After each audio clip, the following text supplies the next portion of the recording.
बीते कल टिकरी बार्डर ते सरकारी प्रशासन ਵੱਲੋਂ ਰਾਤ ਦੇ ਹਨੇਰੇ ਵਿੱਚ ਕਾਰਵਾਈ ਲਈ ਹਿਲਜੁਲ ਕੀਤੀ ਗਈ, ਜਿਸ ਨਾਲ ਮੋਰਚੇ ਤੇ ਬੈਠੇ ਕਿਸਾਨਾਂ ਅਤੇ ਪੰਜਾਬ ਵਿੱਚ ਹਿਲਜੁਲ ਸ਼ੁਰੂ ਹੋ ਗਈ ਸੀ। ਦਰਅਸਲ ਸਰਕਾਰ ਵੱਲੋਂ ਪਹਿਲਾਂ ਆਪ ਹੀ ਬੰਦ ਕੀਤੇ ਗਏ ਦਿੱਲੀ ਦੇ ਰਾਹ ਖੋਲ੍ਹੇ ਜਾ ਰਹੇ ਹਨ। ਸੁਪਰੀਮ ਕੋਰਟ ਵਿੱਚ ਇੱਕ ਪਟੀਸ਼ਨ ਤੇ ਹੋ ਰਹੀ ਸੁਣਵਾਈ ਦੌਰਾਨ ਜਦੋਂ ਸੁਪਰੀਮ ਕੋਰਟ ਨੇ ਕਿਹਾ ਸੀ ਕਿ ਕਿਸਾਨਾਂ ਨੂੰ ਧਰਨਾ ਦੇਣ ਦਾ ਹੱਕ ਹੈ ਪਰ ਰਾਹ ਰੋਕਣ ਦਾ ਹੱਕ ਨਹੀਂ ਹੈ, ਤਾਂ ਕਿਸਾਨ ਜਥੇਬੰਦੀਆਂ ਨੇ ਕਿਹਾ ਸੀ ਕਿ ਰਸਤੇ ਸਰਕਾਰ ਨੇ ਰੋਕੇ ਹੋਏ ਹਨ, ਨਾ ਕਿ ਕਿਸਾਨਾਂ ਨੇ। ਸੁਪਰੀਮ ਕੋਰਟ ਨੇ ਰਸਤੇ ਖੋਲ੍ਹਣ ਦੇ ਹੁਕਮ ਜਾਰੀ ਕੀਤੇ ਸਨ।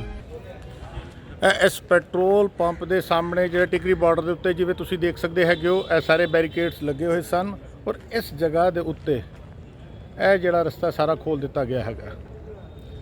पिछे तुसीं देखो टेंट जिहड़ा पंडाल हैगा वो आप जी नूं दिख रहा हैगा।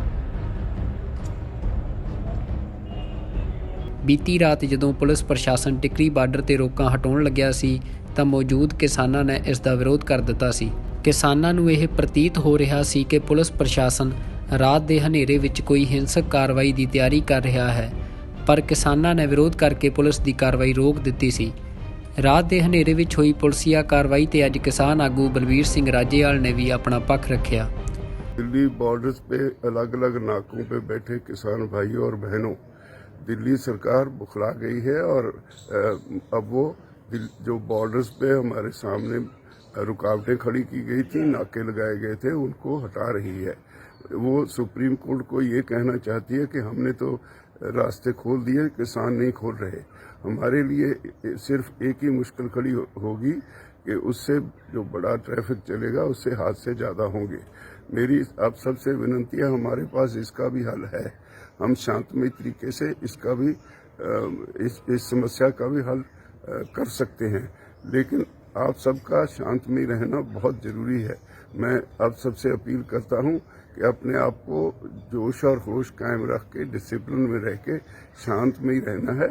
हम सारी समस्या पे सरकार को फिर काबू में कर लेंगे। मैं उम्मीद करता हूँ सभी भाई बहनें शांतमय रहने की कोशिश करेंगे। बहुत बहुत धन्यवाद। ਟਿਕਰੀ ਬਾਰਡਰ ਤੇ ਮੌਜੂਦ ਕਿਸਾਨ ਆਗੂ ਬੂਟਾ ਸਿੰਘ ਬੁਰਜਗਿੱਲ ਨੇ ਬੀਤੀ ਰਾਤ ਪੁਲਿਸ ਵੱਲੋਂ ਕੀਤੀ ਕਾਰਵਾਈ ਅਤੇ ਉਸ ਤੋਂ ਬਾਅਦ ਪੁਲਿਸ ਤੇ ਕਿਸਾਨਾਂ ਦਰਮਿਆਨ ਹੋਈ ਗੱਲਬਾਤ ਦੇ ਵੇਰਵੇ ਸਾਂਝੇ ਕੀਤੇ। ਇਹ ਸ਼ਾਮ ਨੂੰ 8 ਵਜੇ ਬੰਦ ਹੋਊਗਾ, ਸਵੇਰੇ 7 ਵਜੇ ਚਾਲੂ ਹੋਊਗਾ, ਸਾਰੀ ਰਾਤ ਤੱਕ ਬੰਦ ਰਹੂਗਾ। ਨਾ ਕੋਈ ਆਟੋ ਜਾਊਗਾ, ਨਾ ਕੋਈ ਮੋਟਰਸਾਈਕਲ ਜਾਊਗਾ, ਪਾਰ ਨਿਕਲੂਗਾ। ਤੇ ਹੁਣ ਵੀ ਸਾਰੇ ਸੰਯੁਕਤ ਮੋਰਚੇ ਦੀ ਸਹਿਮਤੀ ਨਾਲ ਹੀ ਗੱਲਬਾਤ ਹੋਈ ਆ ਜਾਂ ਇੱਥੇ ਕੁਝ ਆਪਣੇ ਆਗੂ ਸਾਹਿਬਾਨ? ਨਹੀਂ, ਸਹਿਮਤੀ ਨਾਲ ਹੋਈ ਆ, ਸਾਰਿਆਂ ਦੀ ਸਹਿਮਤੀ।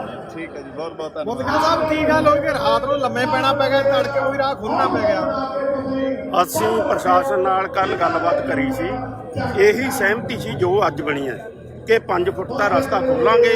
ਅੱਜ 10 ਵਜੇ ਉਹ ਰਸਤਾ ਅਸੀਂ ਖੋਲ੍ਹਣਾ ਸੀ, ਅਸੀਂ ਵੀ ਆਉਣਾ ਸੀ, ਪ੍ਰਸ਼ਾਸਨ ਨੇ ਵੀ ਆਉਣਾ ਸੀ, ਪਰ ਇਹਨਾਂ ਨੇ ਕੀ ਕੀਤਾ, ਰਾਤ ਨੂੰ JVC ਮਸ਼ੀਨ ਲਾ ਕੇ ਜਿਹੜੇ ਪੱਥਰ ਲਾਏ ਸੀ ਸਾਰੇ ਉਹ ਪਾਸੇ ਕਰਤੇ। ਤੇ ਜਦੋਂ ਇਹਨਾਂ ਨੇ ਪਾਸੇ ਕਰਤੇ ਤਾਂ ਸਾਨੂੰ ਇਹ ਲੱਗਿਆ ਵੀ ਇਹ ਮਤਲਬ ਬੈਰੀਕੇਡ ਖੋਲ੍ਹ ਕੇ ਰਸਤਾ ਪੂਰਾ ਖੋਲ੍ਹਣਗੇ। ਤਾਂ ਜਦੋਂ ਸਾਨੂੰ ਇਹ ਭਿਣਕ ਪਈ ਇਸ ਗੱਲ ਦੀ, ਅਸੀਂ ਆ ਕੇ JVC ਮਸ਼ੀਨ ਦੇ ਮੂਹਰੇ ਪੈ ਗਏ, ਉਹਨੂੰ ਬੰਦ ਕਰਤਾ ਮਿੱਟੀ ਚੱਕਣੋਂ।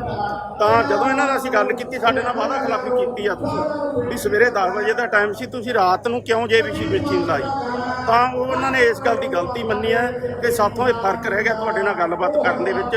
ਮਿੱਟੀ ਚੱਕੇ ਬਿਨਾਂ ਰਸਤਾ ਖੋਲ੍ਹਣਾ ਨਹੀਂ ਸੀਗਾ, ਉਹ ਇੰਨੀ ਗੱਲ ਸੀਗੀ ਜਿਹੜੇ ਰਾਤ। ਦੂਜੀ ਗੱਲ, ਇਹ ਖੋਲ੍ਹਣ ਦੀ ਮਜਬੂਰੀ ਕੀ ਬਣੀ ਹੈ? ਹੁਣ 11 ਮਹੀਨੇ ਵੀ ਤਾਂ ਉਹੀ ਜਦੋਂ ਦੀ ਸਾਰੀਆਂ ਚੀਜ਼ਾਂ ਜਾਂਦੀਆਂ ਸੀ, ਹੁਣ ਵੀ ਜਾ ਸਕਦੀਆਂ ਸੀ। ਦੇਖੋ, ਇਹ ਰਸਤਾ ਨਾ ਲੇਬਰ ਵਾਸਤੇ ਪਹਿਲਾਂ ਵੀ ਰਸਤਾ ਚੱਲਦਾ ਸੀ ਇੱਧਰਲੀ ਸਾਈਡ। ਇਹ 26 ਜਨਵਰੀ ਤੋਂ ਬਾਅਦ ਪ੍ਰਸ਼ਾਸਨ ਨੇ ਬੰਦ ਕਰਤਾ, ਲੇਬਰ ਨੂੰ ਦੁਖੀ ਕਰਤਾ ਇਹਦੇ ਤੇ। ਇਹ ਪ੍ਰਸ਼ਾਸਨ ਦਾ ਫੈਸਲਾ ਨਹੀਂ, ਇਹ ਸਾਡਾ ਆਪ ਦਾ ਫੈਸਲਾ।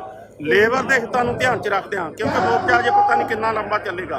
ਤਾਂ ਜਿਹੜੀ ਲੇਬਰ ਹੈ ਉਹਦਾ ਰੁਜ਼ਗਾਰ ਨਾ ਬੰਦ ਹੋ ਜੇ, ਇੰਡਸਟਰੀ ਨਾ ਬੰਦ ਹੋ ਜੇ, ਇਸ ਗੱਲ ਨੂੰ ਧਿਆਨ 'ਚ ਰੱਖਦੇ ਹਾਂ। ਪੈਦਲ ਰਸਤਾ ਜਾਂ ਸਿਰਫ ਮੋਟਰਸਾਈਕਲ, ਇੰਨੀ ਕੁ ਇਜਾਜ਼ਤ ਅਸੀਂ ਦਿੱਤੀ ਹੈ ਲੰਘਣ ਦੇ ਲਈ। ਇਹ ਮੰਨ ਲਿਆ ਜਾਵੇ ਕਿ ਹੁਣ ਤੁਹਾਡੀ ਜਿਹੜੀ ਸਰਕਾਰ ਨਾਲ ਗੱਲਬਾਤ ਚੱਲਦੇ ਤੇ ਅੰਦੋਲਨ ਛੇਤੀ ਜਿਹੜਾ ਸਿਰੇ ਲੱਗ ਸਕਦਾ ਹੈ? ਨਹੀਂ, ਅਜੇ ਸਰਕਾਰ ਨਾਲ ਕੋਈ ਗੱਲਬਾਤ ਨਹੀਂ ਚੱਲਦੀ। ਅਸੀਂ ਤਾਂ ਕਹਿੰਦੇ ਹਾਂ ਕਿ ਜੇ ਪੂਰਾ ਰਸਤਾ ਖਿਲਾਉਣਾ ਹੈ ਤਾਂ ਗੱਲਬਾਤ ਦਾ ਰਸਤਾ ਵੀ ਖੋਲ੍ਹੋ, ਫਿਰ ਸੋਚਿਆ ਜਾਵੇ। ਤਾਜ਼ਾ ਜਾਣਕਾਰੀ ਇਹ ਸਾਹਮਣੇ ਆ ਰਹੀ ਹੈ ਕਿ ਪੁਲਿਸ ਅਤੇ ਕਿਸਾਨ ਆਗੂਆਂ ਦਰਮਿਆਨ ਰਸਤਾ ਖੋਲ੍ਹਣ ਲਈ ਸਮਝੌਤਾ ਸਿਰੇ ਚੜ੍ਹ ਚੁੱਕਿਆ ਹੈ।